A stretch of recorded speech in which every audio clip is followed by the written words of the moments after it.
bacira urubanza bafunga nta kindi kintu kimwe bakwiriye. Ibintu bakoze birababaje cyane.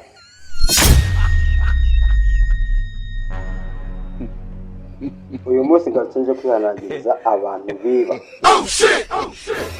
Niko urifashe, uri umusore mukuru ufite imbaraga zo gukora, urabyutse mu gitondo ngo ngiye mu kazi, urakarabye, urambaye, ukubise ipantaro, ishati, inkweto nziza, ugiye mu kazi, ugiye kwiba.